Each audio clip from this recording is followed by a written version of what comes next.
Perfect. Hi, everyone. My name is Bora. I'm a research scientist at InstaDeep, and today I'd like to talk to you about our work on antibody design using multimodal Bayesian flow networks. So I'd like to take a couple of seconds just to set the stage. Normally, when we design a therapeutic molecule, we don't just design one property thereof. We are actually in a co-optimization setting where we need to optimize multiple properties concurrently. When we bring AI into this, or any sort of computational tool really, we normally end up in a setting where we have n tools for n different tasks. So if this is an ML tool, then if you have n different optimization tasks, then you go and look for n data sets, you train n models, and then you serve n models, and then you apply them one after another. This is quite difficult because essentially what that means is that if the task or the development pipeline should change at any point, you need to go back to the beginning, curate new data, train a new model, so on and so forth. So we are hoping to look at this with a slightly different paradigm, where instead of training n different models for n different tasks, you train one model that is able to essentially take in all of the different data or all of it that you have access to pertaining to some domain, crunch that, and then essentially become task agnostic. So the way that the model will be used or what it can do is essentially not up to the ML engineer to decide, but it's up to the end user to decide. We have looked at this in the space of antibody design. So antibody design is a classic kind of needle in a haystack problem. But unfortunately, in this case, the haystack is also multidimensional. You need to optimize both the binding affinity of the antibody for its cognate antigen, so what you're actually trying to neutralize. The antibody needs to be nice in terms of the biophysics that it has, so it needs to behave nicely in solution, so on and so forth. And there are also things like genetic lineages, for example, that are really, really important in order to kind of reduce the risk of side effects or adverse reactions.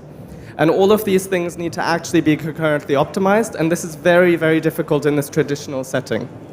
So what we've done is essentially trained AppBFN2, which has explicit understanding of all of these different modalities. And you can really just decide how you want to use the model at inference time rather than at train time. So in this case, for instance, concretely, if I have this molecule here on the left, I'm happy with most of it, but that green loop there, which is actually super important for the binding of the actual antigen, is a little bit too long. What I can do is I can condition the model on most of that sequence and a specific length of that loop that I want. And then I can just ask the model to generate me candidates that correspond to these attributes. And what the model does is exactly that. So here I have one of these examples. I can then completely flip the task around. I can change it entirely, right? Now I can say, okay, I'm actually happy with that left side of the antibody, but that right side I don't like. I also don't like the overall hydrophobicity of the molecule. I also want a specific genetic lineage, right? I can condition on that left side of the antibody, that sequence. I can condition on whatever properties I want the overall molecule to possess, and then I can just ask the model to generate again. And this works remarkably well. So, for instance, when we look at something like optimizing the interface of an antibody, I'm not going to go into too much detail here, but basically how the antibody sits together actually has a really, really, really big impact on its stability, its production, and so on and so forth. What we can do is, for example, we can condition the model, unconditionally sample the model, and that essentially just means, so in the middle row there you see when we unconditionally sample, we perfectly recapitulate the training data, which is natural antibodies.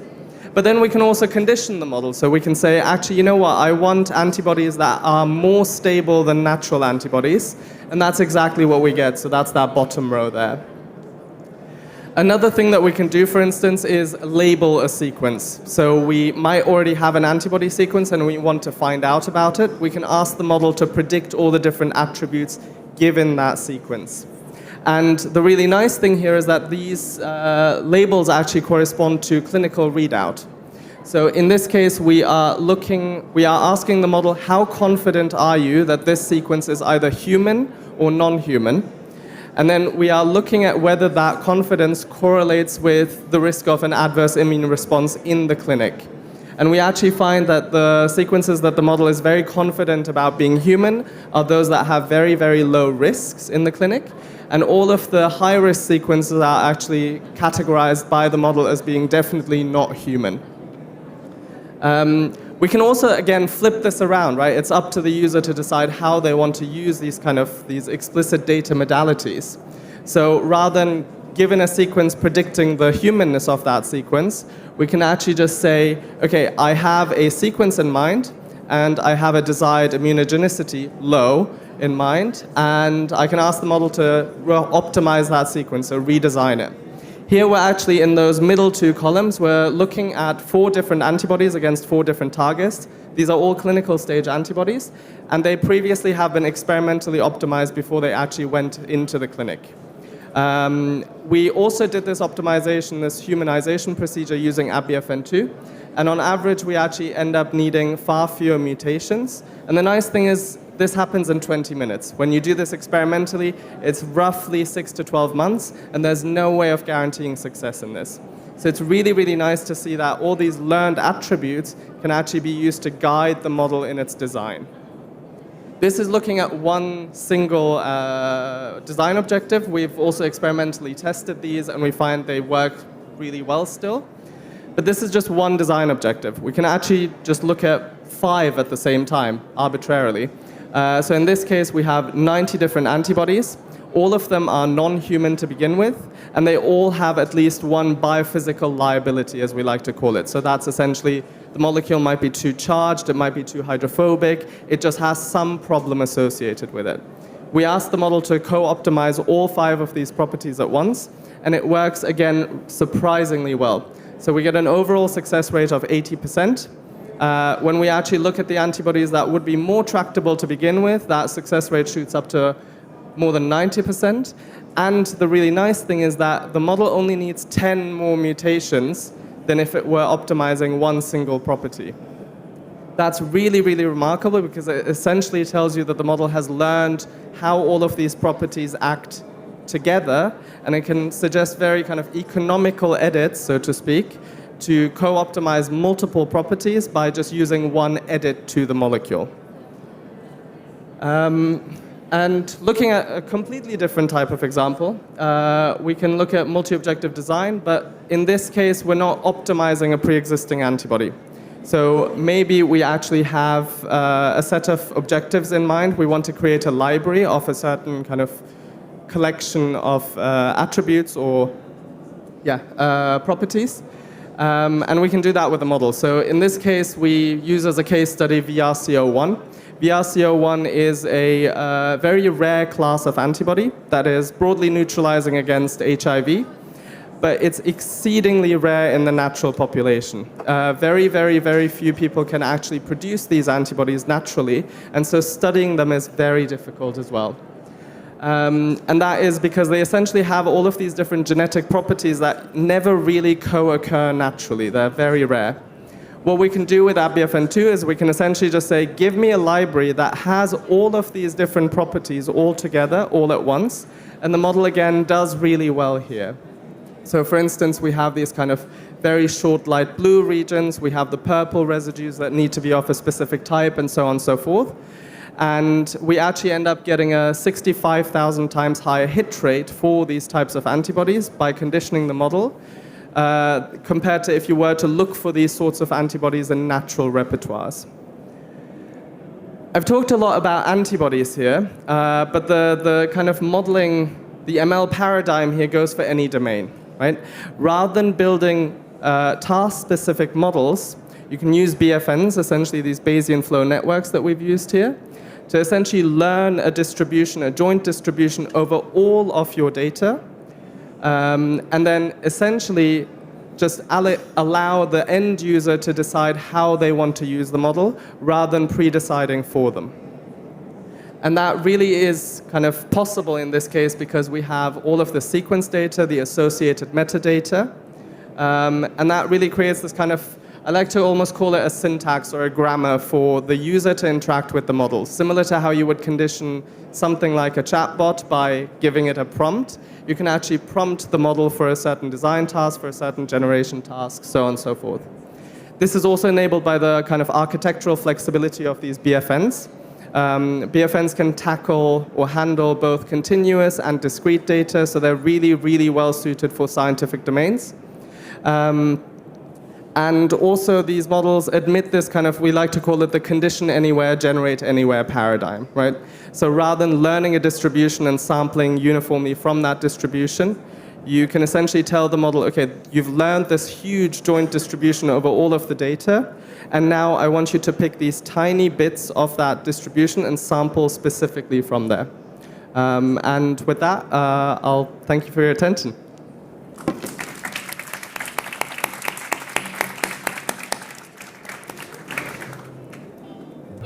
So now, please go ahead, grab your phone, scan the QR code. You have 3 questions that pop up about the pitch that you just heard. So if you can just submit your vote in 1 minute. You have 1 minute. You can still vote for yourself. You can still That would be great.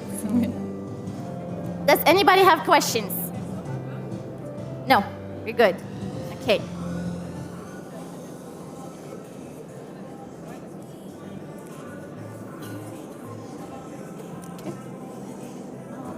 Maybe I'll let you introduce the next speaker. Can you do that? Sure. Okay, you say 1 minute is up. Okay. I think in like a couple of seconds. Okay. And we, now we'll welcome 2 other speakers. Okay. For the next speech. Sure.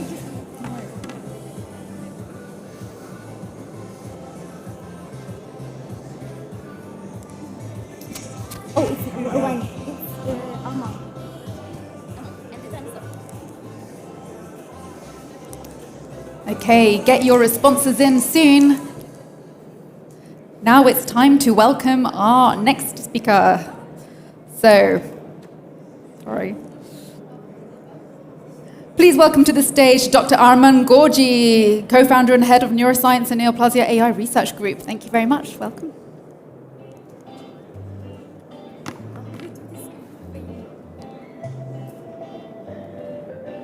So, hello everyone. My name is Arman Gorji. I'm really glad to be here to present our latest project, which is called UFAIR at NAIRG, which is the short form for Understandable Post Hoc AI Reports, which is tested on glioma IDH mutation. Which was done by me and my colleagues, Mr. Saberi Shahverdi and Dr. Reiji. So let's have a quick background.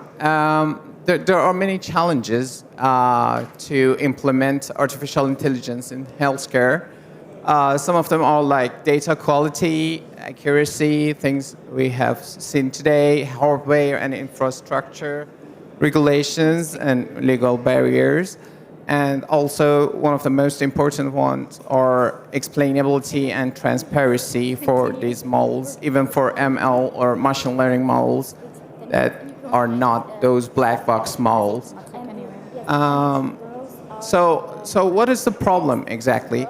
Imagine that one of our there is a model in the market which is FDA approved, and it is predicting some outcome with high accuracy, let's say 95% of accuracy using a state-of-art machine learning models. It uses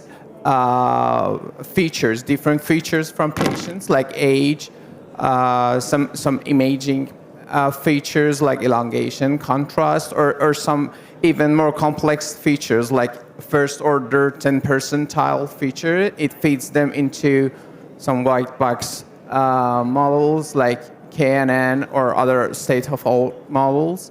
And then at the base case scenario, it even produces these plots that shows the physicians or any healthcare provider that what are the important features for predicting the outcome. But the problem here is that some of these outcomes are not understandable for physicians or for healthcare providers. Let's say age is age. Everyone knows what age is, but for MGMT physicians, or maybe some specialists might know the meaning, but some are more complex, like say first order 10 percentile. It's not understandable by any physician. It's really complex and no one knows what it is.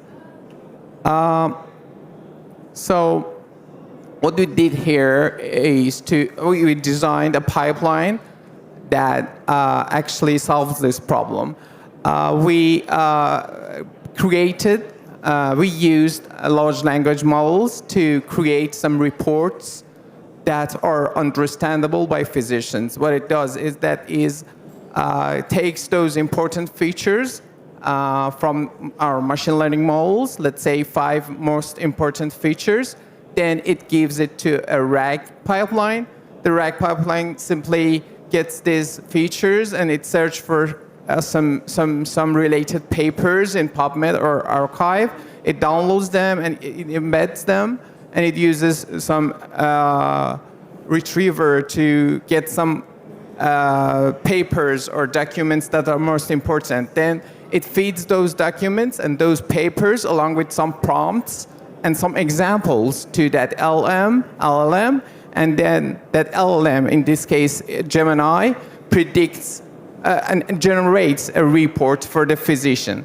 Now, as a result, we have a report which can be printed and which can be held in the patient's clipboard or profile, as you can see here. And it consists of 3 parts. The first part is some basic information about the patient, like the patient's name or the model that was used for this specific prediction. Let's say predicting if the patient is IDH wild type or IDH mutant, which is simply the worst prognosis or good prognosis patient. And the model that is used, for example, here is gradient boosting, the patient age. It's simply like a report that we all physicians see every day. The second part, which is the most important part, is the clinical interpretation part. In this part, we have explanation and interpretation for features that are not understandable by physicians or by anyone. For example, let's say patient age might be, some physician might know the relation between IDH and patient age. But for the size zone non-uniformity normalized, which is a radiomics feature, it's IBSI, it's a standard radiomics feature, which is extracted from an image. It's not understandable by physicians, by most of physicians. And what our pipeline does is that it explains it. It says that, let's say, it contributes positively, first of all, using those SHAP values or those statistical values. First, it says that it contributed positively towards prediction of IDH wild type, and then it explains that how this feature might cause the patient to be IDH wild type. It says that size zone non-uniformity normalized is related to heterogeneity of the ROI or region of interest. So it's related to aggressiveness of the IDH. And the last part and the third part of our report is simply there might be a plot or an image showing that, in this case, there is a waterfall plot showing the relationship of different features and the outcome and the relation that they have with each other. And the last part, it's references for healthcare providers so that they can check if those explanations are valid. So now, what is the impact of this pipeline? It first increases the physician's confidence in ML predictions. When physicians can see that a specific outcome prediction was, how a specific prediction was made, they will be more confident in that prediction, and it will help them to identify false negatives and false positives if they know what the explanation is. Also, it can improve communication in clinical setting. Different specialists can communicate with each other. They have some standards. They can see the report and they can say that if this outcome prediction is helping the patient or not. And the last thing is that it can bridge the connection between AI tools and healthcare providers in resource-limited region, because it's paper-based, it's more understandable for most of physicians, and they can trust it.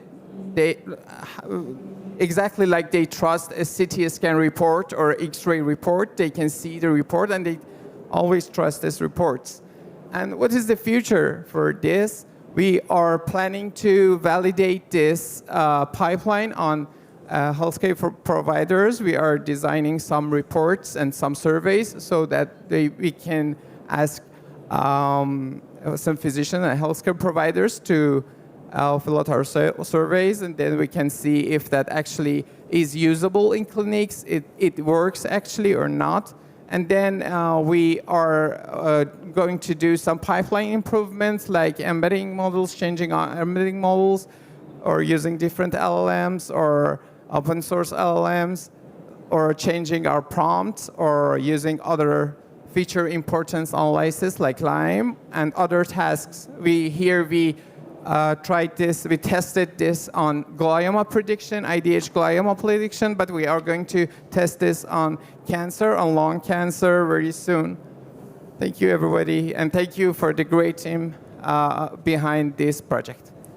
Thank you so much. Amazing. Well done. And we should have the QR code so that you can all give your feedback. It doesn't take very long. There you are. So again, Dr. Arman Gorji, thank you very much. A hybrid pipeline for generating understandable post-hoc AI reports applied to glioma IDH mutation prediction. Thank you. You have 45 seconds. Make it count. Okay, I think everyone has voted. So next up, it's my honor to present two PhD candidates from the Institut Curie, Tiziana Tocci and Hasti Honari. So welcome to the stage. Hello, everyone. Thank you so much for being here. My name is Hasti Honari, and I'm here with my colleague Tiziana Tocci from Institut Curie. Today, we'll be presenting to you our work where AI meets microfluidics for personalized cancer therapy. So I want to start this presentation with the question of why is it so hard to treat cancer? Well, several cancer patients with the same type of cancer, if you give them the same treatment, they will respond differently. And this is mainly due to tumor heterogeneity, meaning that the cell population of the tumors across patients is different. One solution to this can be personalized drug screening, where we would take a biopsy from the patient's cancer cells, and then using the patient cells, we would form hundreds of miniatured versions of the patient's tumor called cancer spheroids using droplet microfluidics. Now, these cancer spheroids mimic to a certain extent the patient's tumor, allowing us to test several treatments on the patient cells directly in order to predict what is the best treatment for that patient on a personalized level. Now, one question that we keep asking ourselves is that once we do all of this, how can we tell what is the best treatment? What is currently available are these traditional chemical viability assays, which are all labeled. So they are basically chemicals where we, based on the change in their fluorescence or their color, we can tell what is the response of the cells to a certain treatment. The problem with these chemical assays is that they are not dynamic. They can be destructive. They are time and labor intensive. They can be expensive, and they add an extra step to the protocol. So what we really want to do is to predict a personalized treatment using a label-free assay. Our approach was to start with cell lines. So these are cells that are not very heterogeneous, but very easy to reproduce. And then move on to patient-derived xenograft cells, which are patient cells that are engrafted in mice, and they're much more clinically relevant, and they represent the cell's heterogeneity of the patient. Using these cells, we use our microfluidic platform to form the spheroids, as I mentioned earlier, and we test the treatment and image the spheroids. And using the images of the spheroids, then we were able to develop our label-free assay. So before getting into the label-free assay, we needed a benchmark, so a gold standard where we can eventually compare our label-free assay to. Here, we decided to use a resazurine-based assay, which, based on the fluorescence of this chemical, we would be able to tell the metabolic activity of the cells. On the y-axis, you can see the metabolic activity in these graphs, which is representative of the viability of the cells. And on the x-axis, you can see the drug concentration. Here, you really see a dose-response curve, where but as we increase the concentration of the drug, the viability decreases and the cells start to die. Another important notion that we hope you remember throughout this presentation is IC50. IC50 is a drug concentration at which the viability of the cells is at 50%. So from this point onwards, the cells start to respond to the drug and they start to die. Okay, so now that we had our benchmark, it was time to develop this label-free assay, and for this, we needed data. For the data, we decided to image the spheroids at different time points and also for different drug concentrations. And what I hope that you can appreciate is that both in the case of cell lines, which are not very heterogeneous, and the patient-derived xenograft cells, which are very clinically relevant, we can see that the morphology of the spheroids change with the drug concentration. And so this shift of morphology also happens around the IC50 value, which is something that we were trying to leverage for having our label-free assay. So for this, we took all the images, we segmented them, and then we extracted their morphological features, such as their gray intensity, area, circularity, and so on. What you can see on the right-hand side, the 4 graphs represent some examples of the morphological features for the spheroids, and you can see that if we plot the morphological features as a function of the concentration of the drug, we get a dose-response curve comparable to what we saw from our gold standard assay. And this was very nice for us because just from looking at the morphology of the spheroids, we could predict their dose-response curve.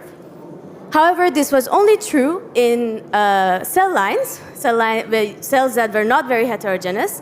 And once we moved on to patient-derived xenograft cells, because of their heterogeneity, we were no longer able to just predict using the morphological features. And this is when we realized for our label-free assay to be more clinically relevant, we needed something more powerful. So this more powerful tool to predict IC50 for complicated samples such as PDX is machine learning. Our A protocol begins with a feature selection to identify the features that are most strongly associated with the spheroid viability. And for this, we use the MIC algorithm, a causal discovery algorithm that reconstructs biological networks from the extracted features and uncovers causal effect relationships. In the context of supervised learning, we designed a neural network to classify the spheroid into alive and dead based on the selected features. So this is the kind of networks that we obtain with MIC. An edge stands for association, an edge with an arrow stands for causality, the color red stands for positive effect, and the color blue for negative effect. For cell line data, we retrieve that the features that are most positively associated with the spheroid viability are texture features, describing how the pixel intensity values are distributed inside of the spheroid. Interestingly, we retrieve this negative effect between the size of the spheroid at day 0 and its viability, which means that smaller spheroids at the beginning of the experiment tend to die more at the end. For PDX data, similarly as before, we retrieve that the features that are most possibly associated with viability are texture features. And we uncover this negative effect between viability and the circularity. This means that PDX spheroids tend to spread more as they die, and this is something that we observe in the images as well. So the features that are most associated with the spheroid viability, quantified in terms of motor information, are selected. For classification, we use a deep neural network. And we train our model on handcrafted features rather than directly on images because of generalization, since we are working with small data sets, and for interpretability, since it's easier to assign and interpret the features that we selected. So the output of classification is the spheroid viability, alive and dead. And from this, we can infer the viability curve and the corresponding IC50. So now it's the moment for the results. On the top row, we report the result for the cell line data when we train and test the model on cell line spheroids. So we report the classic metrics for machine learning, which are accuracy, precision, recall, F1 score. The maximum value of these metrics is 1, and we are above 0.94 up to 0.99. And on the right, we report the viability curve. On the bottom row, we report the results for PDX spheroids. We are above 0.93. We have to remember that PDX spheroids are more heterogeneous and difficult to classify compared to cell line data. And on the right, we report the viability curve as before. At this point, we wanted to test the generalization capabilities of our model, so we trained it on cell line data and we tested it on PDX.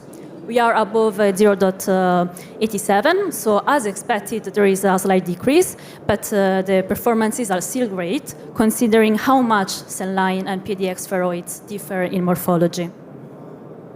So as Hasti said at the beginning, each cancer is heterogeneous, and each patient needs a personalized treatment to correctly treat the tumor. In this study, we have taken cells from the patient through a biopsy, and we inserted them in mice to grow PDX spheroids. This is very important because we are at development stage. We don't want to waste precious primary cells coming from the patient, and we want to increase the number of cells available for experiment. By using our droplet and A platform, we were able to test one drug. We are currently working towards testing multiple drugs on multiple spheroids obtained for each patient to identify their optimal personalized treatment. And I hope you will read soon about it in a future publication. So I would like to thank both our teams at Institut Curie, the DEQUA team, the Isenberg team, everyone who contributed to this study, especially Caroline Pin. The article, you can find it on the Small Science. I would like to thank our funding bodies and you for your attention. Thank you.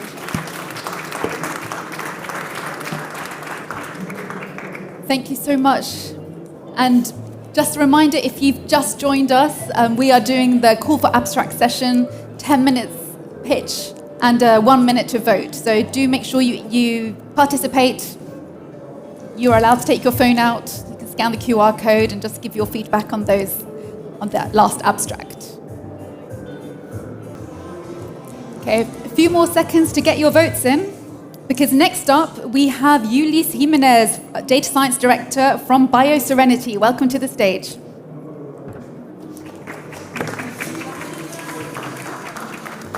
Thank you for the introduction. Hi everyone. I'm going to take you on a 10-minute journey in the world of electroencephalography. So EEG is a way to measure the electrical brain activity. It can be applied in different domains, but we are going to focus on the medical domain here, and especially in the domain of neurological diseases. There is a wide range of neurological diseases, but there is one thing that many patients have in common. They are waiting a long time to have a diagnosis.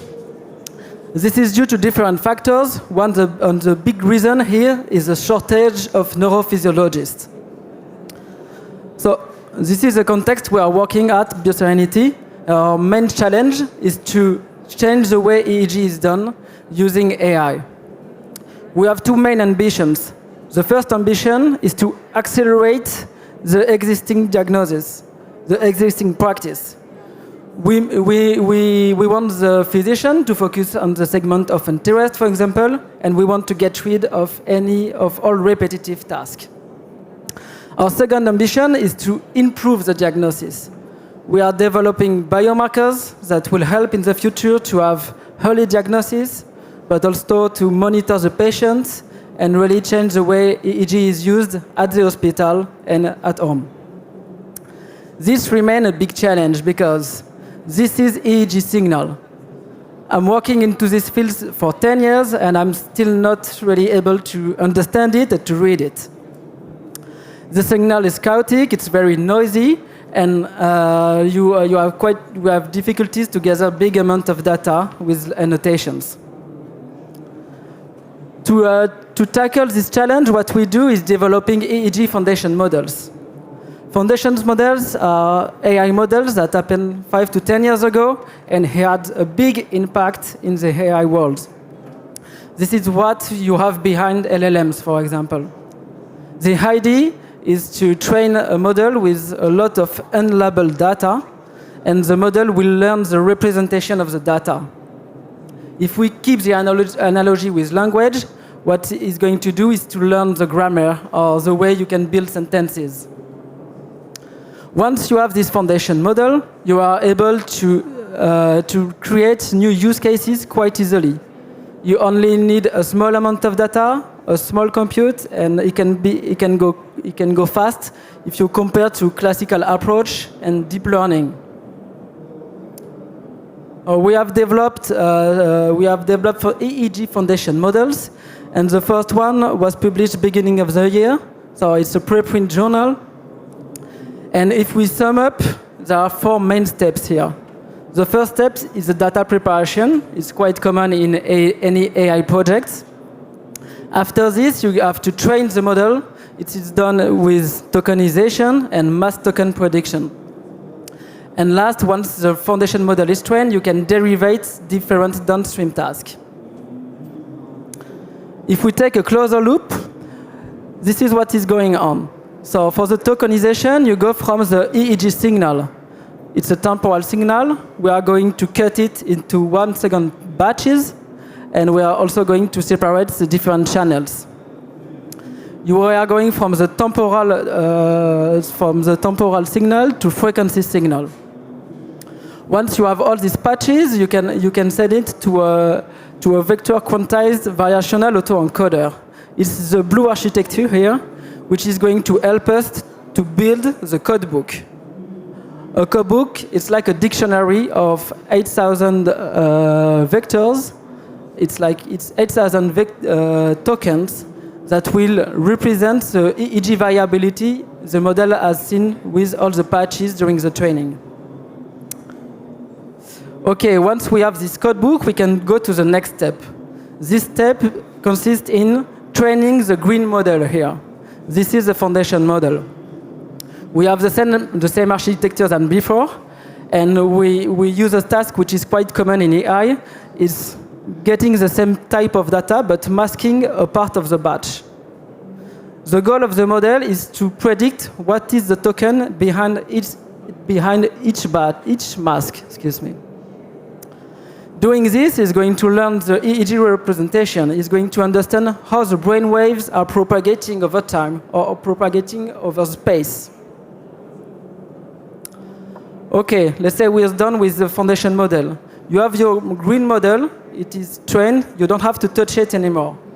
Now, what we do is that for each new use case, you have to get labeled data corresponding to the use case, and you are going to fine-tune the prediction head. In this paper, we showed different downstream tasks in which we did this, and we compare in blue the Bioserenity E1 model and compare to same model training from scratch or deep learning models. We saw that we have better performance with Bioserenity E1 model, and what we saw also is that if you take a look at low data regime, if you get low data for the fine-tuning, the impact is even greater. This is quite important for us because we want to work on pathology where you don't have much data to train. Here is another paper we have in May. So basically, we are using the same foundation model with a different use case. We want to separate healthy patients to patients having a neurological disease. The architecture is the same, and for the prediction head, we use a database of 4,000 records that is come from BioSerenity medical services. It's quite huge database here. And for the test, we use 200 records that have been annotated by 3 neurologists, so we can build a robust consensus. If we take a look at the results, we can see that Bioserenity E1 is getting better results than other deep learning models. And this is true even with a large database that has been trained used for the fine-tuning.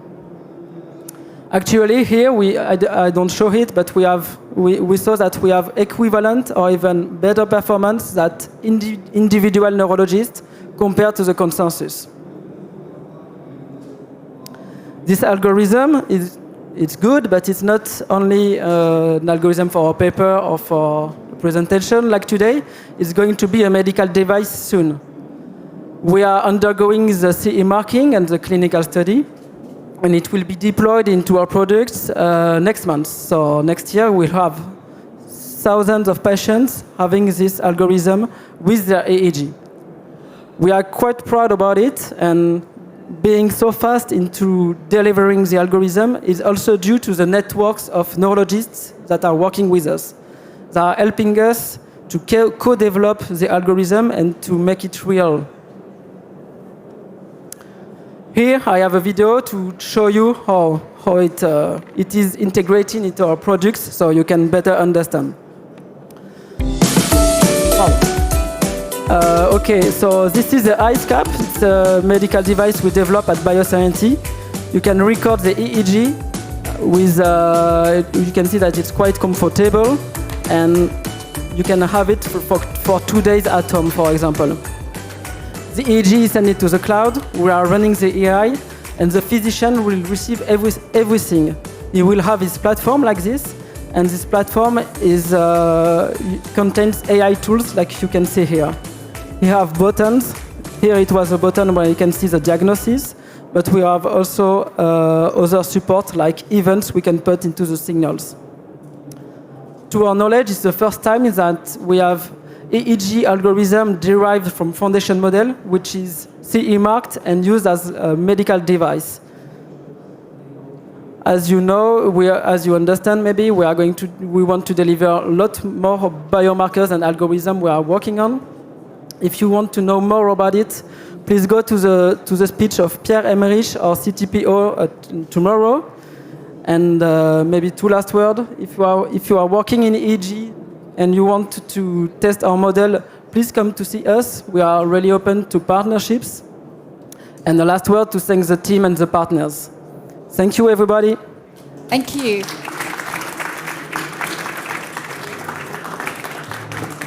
Thank you so much, and please do check out the talk tomorrow afternoon.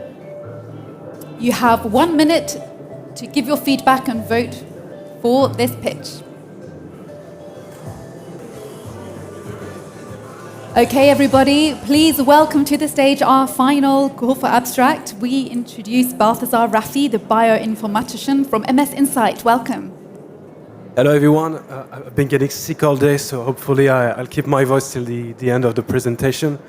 My name is Balthazar Raffy. I'm a bioinformatician at MSInsight. We're a startup company that is specialized in the detection of the MSI cancer phenotype using next-generation sequencing technology.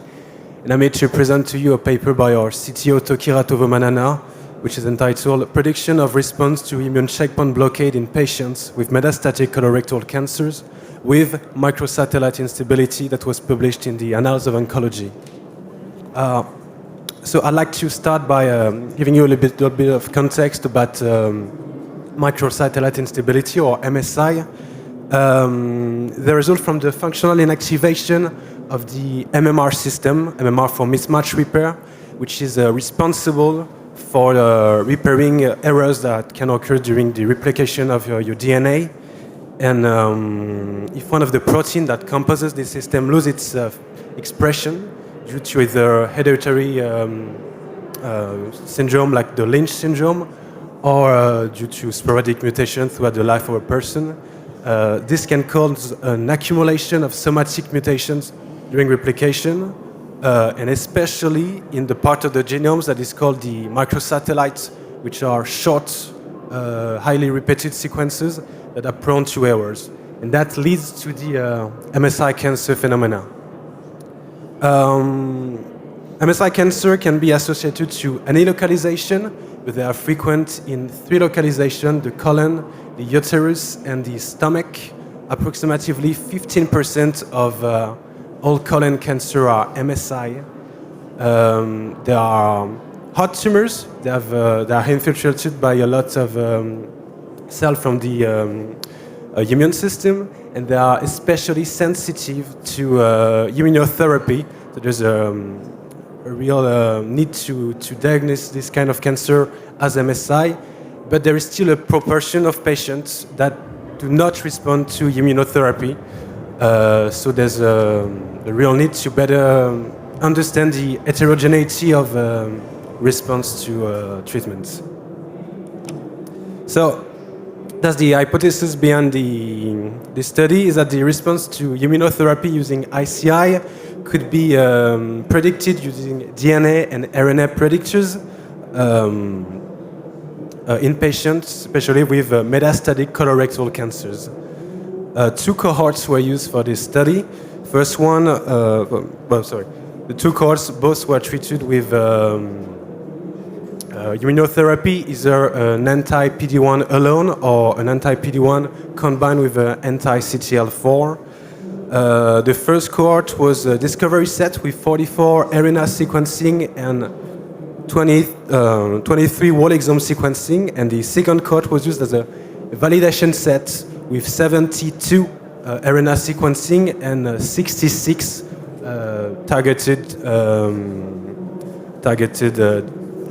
panel sequencing, and out of those 66, 35 were also whole exome sequenced. For all of those, the MSI or mismatch repair deficiency status was reassessed using either PCR and/or immunohistochemistry, and the MSI status was also calculated on whole exome data using two tools, MSI Sensor and MSI Care, which is the tool developed by MSInsight. So the primary endpoint of this study was the IPFS, for the progression-free survival, using the immune RECIST. It was calculated by a radiologist. For the RNA sequencing, they took a look at the canonical signaling pathway and a specific cellular contingent. And for the DNA sequencing, they took a look at the TMB, which is the tumoral mutation burden, also the total number of mutations in the genome, the MSI level calculated by the two tools I presented, and just the observed somatic mutation in the DNA. So the first part of the study was to evaluate the correlation of the TMB with, which was with IPFS, which was previously reported as a good predictor of the response to the ICI treatment.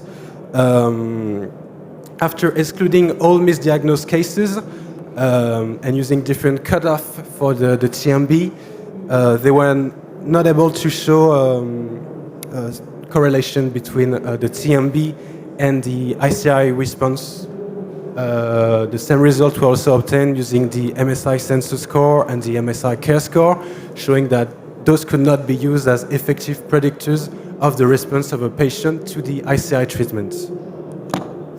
Then they went on identifying 19-plex MSI signatures using 19 microsatellite markers. Those markers were selected based on two criteria. The first was if the somatic mutation were associated with IPFS in the discovery cohort using a Cox analysis, and the second was if their sequencing in the different NGS data from the discovery cohort as well as public data that was available was superior to 95%. This mutational signature was used to train then a naive Bayes classifier. They used a matrix containing the mutation of the 19 signatures for all the patients that they trained on the discovery cohort, and when applied to the validation set, they were able to show a significant association to the IPFS. Then for the RNA sequencing analysis, the chosen approach was to apply an unsupervised blind separation source to the transcriptome. They used an ICA on the gene expression values of the 5,000 gene with the most values and variation in their expression. Out of 10 components that were obtained, the one with the highest association to IPFS was selected. It was also evaluated in the second cohort. You can see the association of of this signature to the discovery cohort and the second cohort using a Q3 cutoff on the graph. And to further evaluate the RNA signatures, it was tested using an alternative to 3' RNA-seq. They used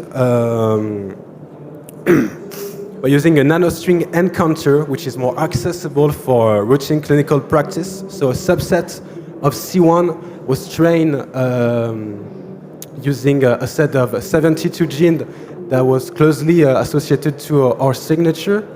And they were able to show a significant association to IPFS.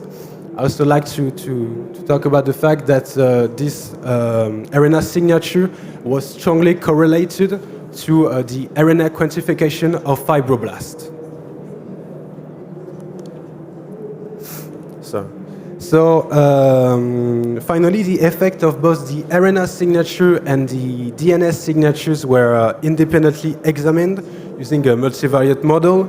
The multivariate analysis showed that both signatures were independently predictive of the IPFS of the patients, but it also showed that both signatures could be used together and that they were complementary and effective, as you can see, when using both signatures as low versus all other combination. We also showed a significant association to the IPFS. This makes these signatures a valuable tool for predicting the ICOI response in colorectal metastatic patients. So, the key takeaway from this was that previously defined candidate DNA and RNA markers failed as robust predictors of the ICOI response in metastatic colorectal patients.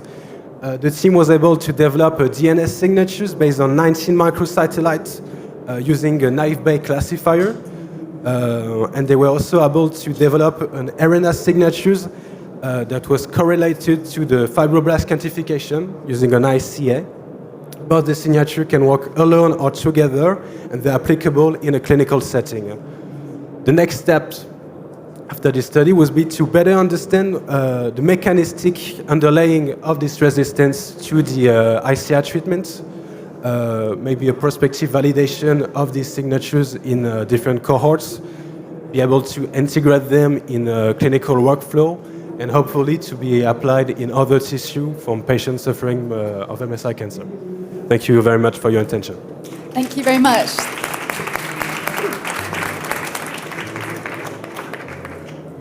And again, you have 1 minute to vote, and I'll let Carolina close the session.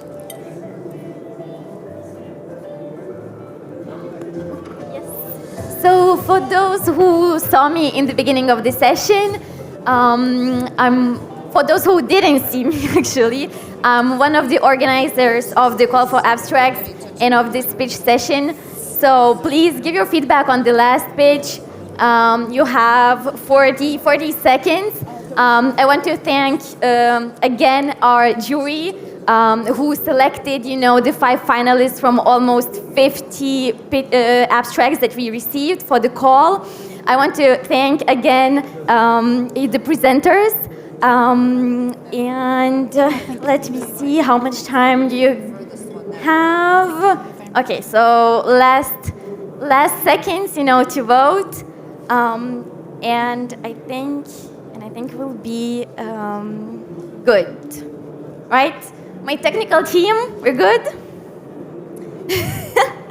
And to announce the winner, I will invite everybody actually tomorrow to come and join us at the main stage north, which is just right here.